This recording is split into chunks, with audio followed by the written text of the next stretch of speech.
छोटा सा एक घर होगा, घर में होंगी सजनी जी। होनी को होनी करते, होनी को अनहोनी। पता नहीं, हो सकता है कि मैं लौट के ही ना हो। अपनी जान जरा याद कर लो वो गुज़रे ज़माने। नमस्कार दोस्तों, मेरे चैनल फिल्मी पुराने दिन पर आप सबका स्वागत है। आज हम आपको हिंदी सिनेमा के सुपरस्टार विनोद खन्ना से जुड़ी कुछ रोचक बातें बताते हैं, साथ ही उनके दर्दनाक अंत की जानकारी भी देंगे। पाकिस्तान के पेशावर में एक बड़े बिजनेसमैन किशन चंद खन्ना रहा करते थे। उनके घर 6 अक्टूबर 1946 के दिन एक बच्चे ने जन्म लिया। वही बच्चा आगे चलकर बॉलीवुड का सुपरस्टार बना, जिसे सब लोग आज विनोद खन्ना के नाम से जानते हैं। बंटवारे के बाद परिवार मुंबई आ गया। यहीं पर विनोद खन्ना अपनी पढ़ाई करने लगे। फिर परिवार कुछ टाइम के बाद दिल्ली आ गया। यहाँ पर उन्होंने स्कूलिंग की और बाद में उनको मुंबई के बोर्डिंग स्कूल में भेज दिया गया। विनोद खन्ना पढ़ाई में काफी अच्छे थे। वो इंजीनियर बनना चाहते थे, मगर उनके पिता काफी सख्त मिजाज इंसान थे। 3 बेटियों और 2 बेटों को वह अपने इशारों पर नचाया करते थे। विनोद के लिए वो चाहते थे कि बेटा कॉमर्स की पढ़ाई करे और अपना फैमिली बिजनेस संभाले, मगर विनोद बागी किस्म के इंसान थे। 1960 में विनोद ने मुगले आजम फिल्म देखी और सब कुछ भुलाकर विनोद ने एक्टिंग में करियर बनाने का फैसला कर लिया था। उनके बॉलीवुड में आने का किस्सा भी बड़ा ही दिलचस्प है।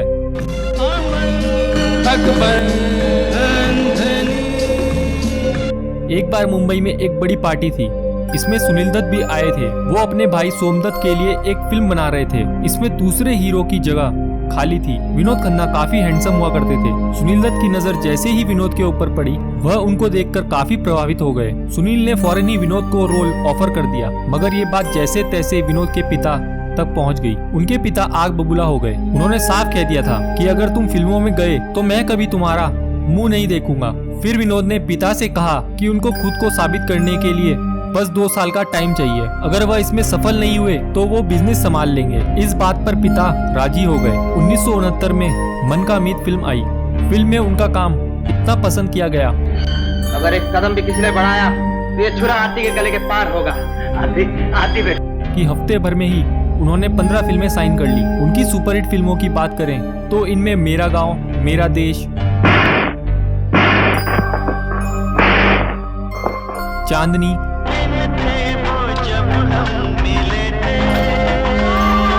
अमर अकबर एंथनी। यहाँ एंथनी कौन है? एंथनी?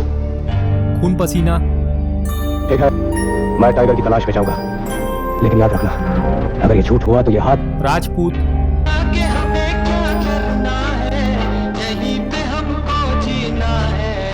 मुगद्दर का सिकंदर,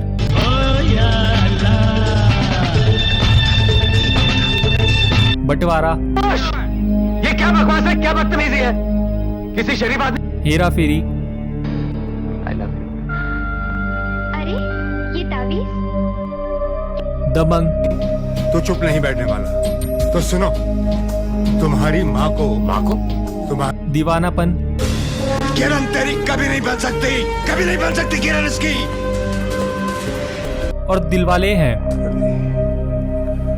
अब मालिक को समझाना ही पड़ेगा। कहते हैं कि एक दौर था जब अमिताभ और विनोद बराबर की हैसियत रखते थे और दोनों ने साथ में कई फिल्में की, और किसी किसी फिल्म में तो विनोद अमिताभ पर भारी पड़ते नजर आते थे। मगर अचानक ही विनोद खन्ना ने बॉलीवुड छोड़ दिया और संन्यास ले लिया। कहते हैं कि अगर वह संन्यास ना लेते तो आज अमिताभ से बड़े सुपरस्टार होते। जब 26-27 साल के थे तभी उनके परिवार में 6 महीने के भीतर ही 4 लोगों की मौत हो गई थी, जिनमें उनकी माँ और बहन भी थी। इसी वजह से विनोद ओशा के पास जाकर सन्यासी बन गए थे। हालांकि 1987 में उन्होंने इंसाफ फिल्म से फिर वापसी की और ये फिल्म भी हिट साबित हुई। जरा याद कर लो वो गुज़रे ज़माने। एक बार फिर उनका करियर चल पड़ा। फिर विनोद ने कॉलेज की दोस्त गीतांजलि से शादी की। दोनों के 2 बेटे अक्षय और राहुल हैं। दोस्तों, विनोद खन्ना की मौत काफी दर्दनाक हुई। विनोद जब 56-57 साल के थे तभी उनको पेशाब से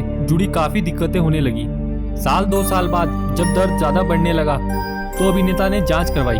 रिपोर्ट देखकर सब हैरान हो गए। विनोद को ब्लैडर कैंसर हो गया था। कैंसर की बात उन्होंने 6 सालों तक सबसे छुपा कर रखी थी। बाद में उन्होंने मीडिया को अपनी बीमारी के बारे में जानकारी दी थी। कैंसर की वजह से विनोद खन्ना बेहद दर्द में जी रहे थे। खासकर आखिरी के कुछ साल तो विनोद के बेहद दर्दनाक रहे। वो सूखकर हड्डियों का ढांचा बन चुके थे, ना चल पा रहे थे और ना ही खड़े हो पा रहे थे। उनका 10 साल तक इलाज चला। एक बार तो उनकी बीमारी 80% ठीक भी हो गई थी, मगर कैंसर उनके शरीर में वापस आ गया। 27 अप्रैल 2017 को सिर्फ 69 साल की उम्र में विनोद खन्ना की दर्दनाक मौत हो गई। दोस्तों, आपको विनोद खन्ना की कौन सी फिल्म याद है? हमें कमेंट में जरूर बताएं। और ऐसी और स्टोरी को जानने के लिए आप मेरे चैनल फिल्मी पुराने दिन को सब्सक्राइब कर सकते हैं। अब हम आपसे दोबारा मिलेंगे किसी नए चेहरे के साथ।